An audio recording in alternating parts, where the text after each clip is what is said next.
سید ابرار اس جلسے دستار میں آئے ہوئے جملہ عوام اہل سنت رشتے اسلام کی مقدس ماں بہنیں، السلام علیکم ورحمۃ اللہ وبرکاتہ۔ الحمدللہ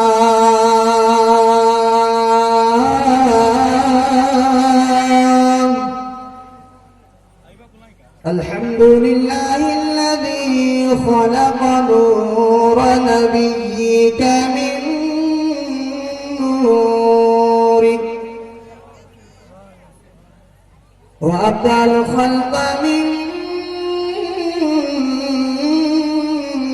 نوره والصلاة والسلام على نور الأولين والآخرين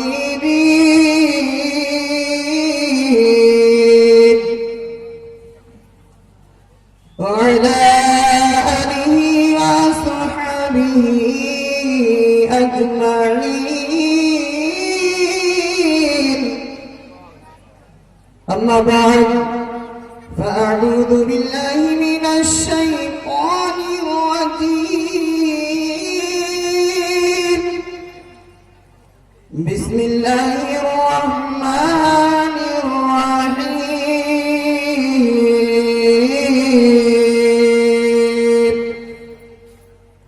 قل هل يستوي الذين يعلمون والذين لا يعلمون، آمنت بالله صدق الله العظيم وبلغنا رسوله النبي الكريم ونحن على ذلك لمن الشاهدين والشاكرين والحمد لله رب العالمين۔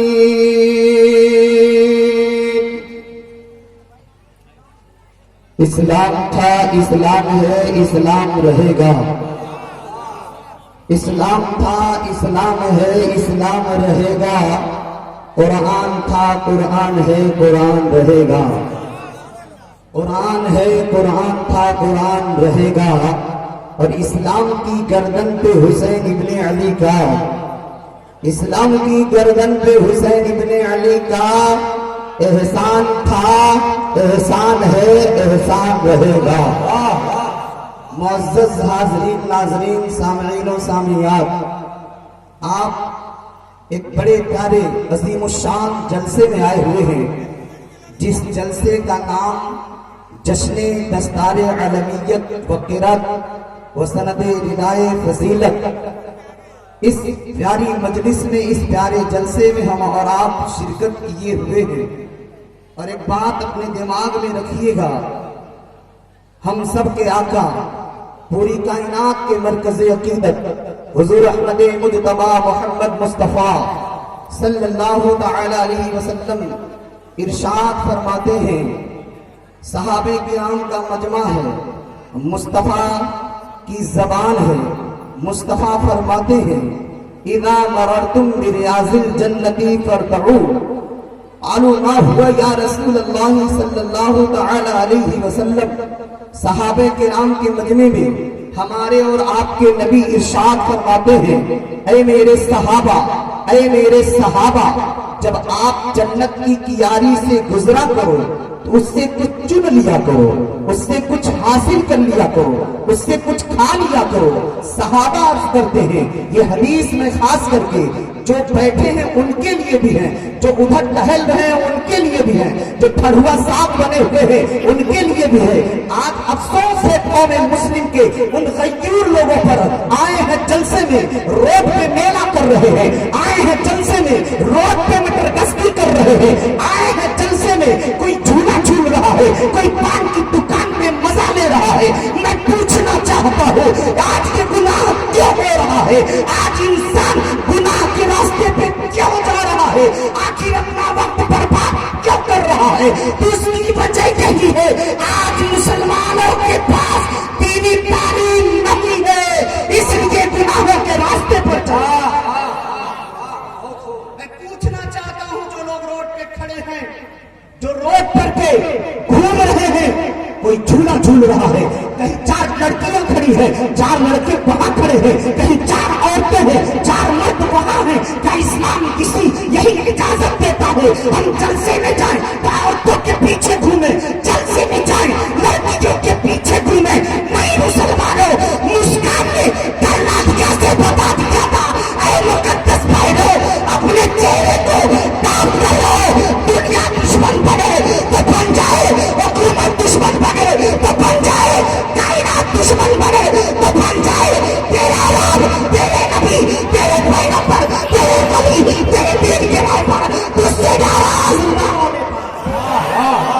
نعرہ تکبیر، نعرہ رسالت، نعرہ اہل سنت.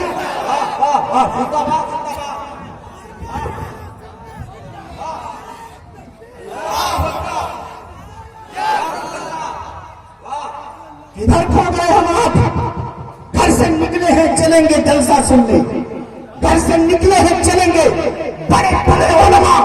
کوئی راجستھان کی سرزمین سے حضرت مفتی شمس الدین بن کے آ رہا ہے، کوئی گھوسی کی سرزمین سے مفتی ابو المفتی، مفتیوں کا مفتی، استادوں کا استاد، عالموں سے بڑھ کر عالم، ہندوستان کی سرزمین اور پاک کی سرزمین، افریقہ کی سرزمین اور باہر ممالک کا دورہ کرنے والا وہ اللہ کا پیارا بندہ جسے آج دنیا کے اکثر ملک والے مفتی ابو الحسن صاحب قبلہ کے نام سے جانتے ہیں. وہ ہستی آپ کے گاؤں میں، آپ کے شہر میں، مٹھورا کی سرزمین پر اس پاک مدرسے روحانی مجلس میں، جشن کی محفل میں، دستار کی محفل میں، دستار میں تشریف لائے ہیں. آپ غور کرو مسلمانوں، اتنی بڑی بڑی ہستیاں، اتنی بڑی بڑی ہستیاں. میرے پاس آج دوپہر میں فون آیا علامہ ضیاء الدین صاحب قبلہ صدر المدرسین حاضہ مدرسہ حاضہ کا کہ مولانا صاحب علامہ قمر الدین بسیہ صاحب کے ہاں کسی کی طبیعت خراب ہے، ہو سکتا ہے وہ نہ آئیں، آپ آ جائیے. میں نے کہا بڑوں کا حکم ماننا چاہیے، ورنہ میری عادت نہیں ہے جس پوسٹر میں نام نہیں ہوتا میں اس جلسے میں نہیں جاتا ہوں، بغیر دعوت کے میں نہیں جاتا، بغیر نام کے نہیں جاتا. لیکن جب بڑے حکم دے دیں تو چھوٹوں کو سر تسلیم خم کر کے قبول کر لینا چاہیے. اور یہ سمجھ لیجئے وہی پیڑ جھکتا ہے جس میں پھل ہوتا، وہی برتن بھرتا ہے جو خالی ہوتا ہے. میں تو ان علماء کے بیچ میں آتا ہوں اس لیے نہیں کہ میں تقریر کر کے لوگوں کو پھیلاؤں گا، بلکہ اس لیے کہ تقریر کر کے اپنی اصلاح کرا لوں گا، اپنی اصلاح کرانے کے لیے. اتنے بڑے بڑے علماء، اس وقت کا سب سے بڑا فعال، متحرک اور کام والا ایک عالم دین علامہ غیاث الدین صاحب قبلہ تشریف فرما. ان بزرگوں کی دعائیں شامل حال عرض کرنے جا رہا تھا. یہاں پہ بڑے بڑے علماء تشریف فرما ہے. میں ایک چھوٹا سا طالب علم ہوں، بڑے بڑے مدرسے چلانے والے مولانا حامد ہاشمی صاحب یہاں تشریف فرما ہے، مولانا قاری عظیم الدین صاحب ہے، مولانا معراج ہے، علامہ شمترے صاحب ہے، اور اس مدرسے کے بڑے لائق فائق استاد حضرت علامہ مولانا قاری ممتاز صاحب قبلہ بھی تشریف فرما ہے. اور میرے برادر اکبر، میرے سبق ساتھی نہیں بلکہ مجھ سے 4-5 سال سینئر حضرت علامہ شمترے صاحب قبلہ تشریف فرما ہے. ان بزرگوں کی دعائیں لے کر کے اب سنیے محمد شکیل کی شروعات ہو رہی ہے. میں عرض کر رہا تھا مصطفیٰ فرماتے ہیں اذا مررتم بریاض الجنت فرقوا، اے میرے پیارے صحابہ جب آپ جنت کی کیاری سے گزرا کرو تو کچھ کھا لو، جب جنت کی کیاری سے گزرا کرو کچھ چن لو. صحابہ عرض کرتے ہیں معاف کر یا رسول اللہ، اے میرے آقا ہم نے جنت کو دیکھا نہیں ہے، جنت کی کیاری کہاں ہے؟ ہم نے تو جنت کا مشاہدہ نہیں کیا، جنت کی کیاری کہاں ہے؟ مصطفیٰ فرماتے ہیں غور سے سن لو مسلمانوں، آپ کا نبی فرماتا ہے، آپ کے پیغمبر فرماتے ہیں مجالس العلماء. آپ کے نبی فرماتے ہیں جب صحابہ نے پوچھا اے میرے آقا جنت کو تو ہم نے دیکھا نہیں، جنت کا دیدار نہیں کیا، ماتھے کی نگاہوں سے اس کا نظارہ نہیں کیا، جنت کی کیاری ہے کیا؟ جنت کی کیاری ہے کیا؟ میرے آقا فرماتے ہیں ہوا مجالس العلماء، وہ علم والوں کی محفلیں ہیں، وہ علماء کی محفلیں ہیں، علماء کی محفلیں ہیں جسے مصطفیٰ نے جنت کی کیاری کہا. اب یہ علماء بیٹھے ہیں، آپ بھی بیٹھے ہیں، نبی فرما کیا رہے ہیں اے مسلمانوں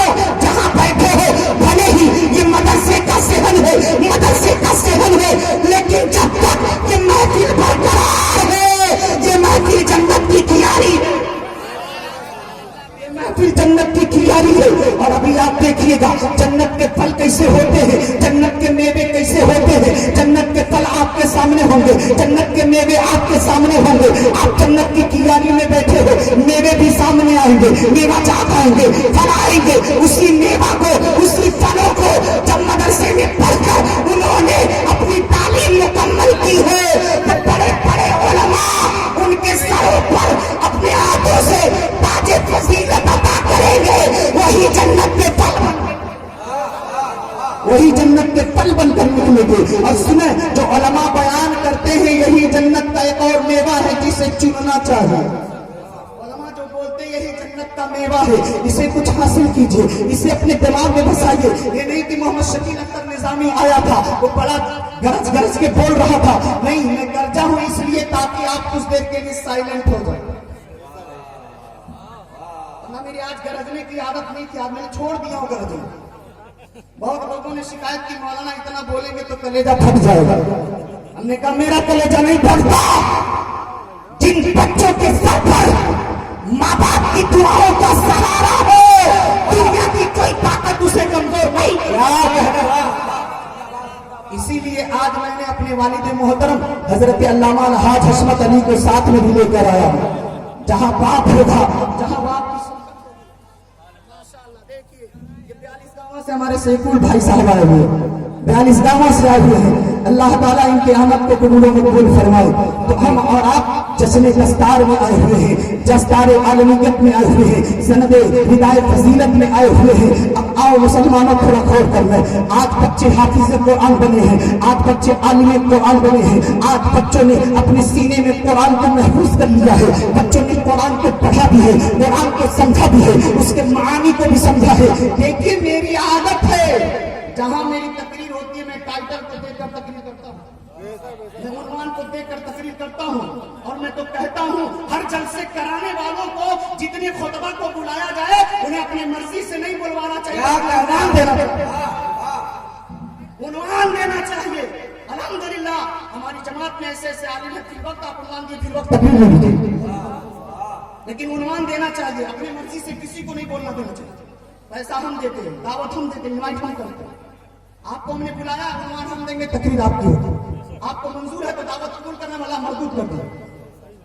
ये उन्वान देना चाहिए, क्योंकि आज कौम को जो जरूरत है वो मिल नहीं पा रही, वो चीजें जलसों में नहीं मिल पा रही, नहीं मिल पा रही, सही करो नहीं मिल पा रही। आप बड़े बड़े जलसे में जा रहे हैं। अल्हम्दुलिल्लाह हमारा महाराजगंज जिला मोहताज तारुफ नहीं है, एक से एक अजीम मरकज का अजीम दस्तगाह हमारे महाराजगंज में मौजूद है। हम मोहताज नहीं हैं, लेकिन उन्वान देना चाहिए उलमा को। मेरी तो आदत है, मैं जलसे का पोस्टर पढ़ता हूं, उसी एतबार से मैं तकरीर करता हूं। तो मेरी तकरीर इल्म ही पे होगी और हटकर मैं तकरीर नहीं करूंगा, इल्म ही पे मेरी तकरीर होगी, क्योंकि इल्म का फकदान है। आज भी इल्म की कमी है, आज भी हमारे अंदर तहजीब और सकाफत की कमी है, आज भी हमारे अंदर अदब की कमी है, आज भी हमारे अंदर इखलाक की गिरावट है, आज भी हमारे अंदर इखलाक की पस्ती है, आज भी हमारे अंदर दुश्मनियां पनप रही है, आज भी हमारे अंदर हसद कीना है, आज भी हमारे अंदर जलन है, आज भी हमारे अंदर दीवत है, आज भी हमारे अंदर इख्तिलाफ है। ये सब क्यों है? इसलिए कि हमारे पास इल्म नहीं है, हमारे पास इल्म नहीं है। अब गौर करें, ये जो बच्चे हाफिज कुरान बने हैं, जिनकी भी दस्तार होगी, जो बच्चे बच्चियों ने आलमियत की है मुकम्मल, उनकी दस्तार होगी। आप गौर करें, हमारे दोस्त गालिबन में उनको देखा ही जलसे में, लेकिन नजर नहीं आया है, या हो सकता है मुझे शक हो गया हो। एक आलिम को मैंने देखा है जो कुशीनगर ही के रहने वाले, जिनका नाम हजरत अल्लामा मौलाना शमशाद मिसबाही साहब है। या हो सकता है मुझे कुछ शक लगा, लेकिन चेहरा बिल्कुल उन्हीं जैसा था। वो अम्बेडकर नगर में पढ़ाते अकबरपुर में। उन्होंने एक जगह बताया कि जिस वक्त में मुबारकपुर अशरफिया में ज़ेरे तालीम था, तकाबुल अदियान कर रहा था, तकाबुल अदियान कर रहे थे। उनका ये अलग शोबा है तकाबुल अदियान का। जिस तरह अलग मुफ्ती बनते हैं, अलग मुहद्दिस बनते हैं, इसी तरह से अदब एक अलग चीज है, तफसीर अलग चीज है, इफ्ता अलग चीज है। इसी तरह से एक तकाबुल अदियान है। तकाबुल अदियान मेरे दोस्त हजरत अल्लामा शमशाद मिसबाही साहब किल्ला ये तकाबुल अदियान कर रहे थे। उन्होंने बताया कि मैं जब पढ़ रहा था किताबों ने अध्ययन कर रहा था, कई किताबों की स्टडी की, कई किताबों को मैंने मुताला किया, कई किताबों को पढ़ा। कहा एक ऐसा वाकया नजरों के सामने आया, इतना प्यारा वाकया नजरों के सामने आया। मैंने पूछा भी, हजरत ने तकरीर में बताया भी। कहा मैंने किताब में पढ़ा, फॉरेन में गालिबन अमेरिका में एक वाकया पेश आ गया। और कैसा वाकया पेश आया? दो औरतें थी, दोनों हमल से थी, दोनों का वक्त पूरा हो चुका था, उनके वजह हमल का वक्त पूरा हो चुका था, उनके डिलीवरी का वक्त पूरा हो चुका था, वजह हमल का वक्त है। अब उनके गार्जियन उनको अस्पताल में लेकर के पहुंचे, और जब अस्पताल में लेकर के पहुंचे हैं, उन दोनों को एक ही रूम में एडमिट किया गया। अब दोनों औरतें एक ही रूम में गई हैं, डिलीवरी का केस है, डॉक्टर बड़े नॉर्मल अंदाज में चेक कर रहे हैं, और चेक करने के बताया देखो दोनों औरतें बड़ी अच्छी है, नॉर्मल डिलीवरी होगी, ऑपरेशन नहीं करना पड़ेगा, कोई चील फाड़ नहीं होगी, और बड़े मामूली किस्म से और मामूली तकलीफ से बच्चे को ये दोनों औरतें जन्म देगी।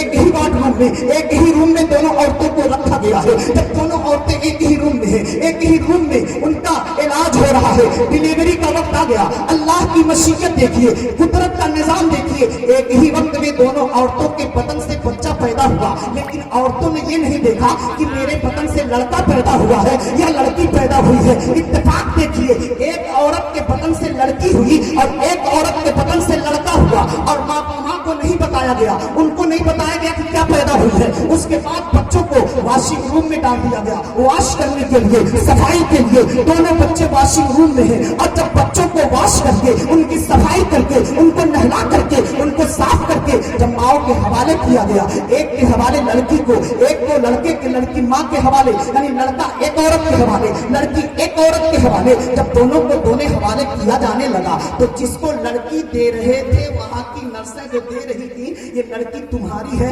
ये लड़का तुम्हारा है। तो लड़के को तो एक औरत ने कबूल कर लिया, लेकिन जिसे लड़की दे रही थी, वहां की नर्सें, उस औरत ने लड़की लेने से इनकार कर दिया। उस औरत ने लड़की लेने से इनकार कर दिया। कहा ना ना, तुम झूठ बोल रहे हो, ये लड़की मेरी नहीं है, मैं तो लड़के को पैदा की हूं, लड़की क्यों ला करते रहे हो? डॉक्टर परेशान। अब दूसरी जो औरत है, जिसके हाथ में लड़का जा चुका था, वो कहती नहीं है नर्सों, है मेरी बहनों, ये लड़का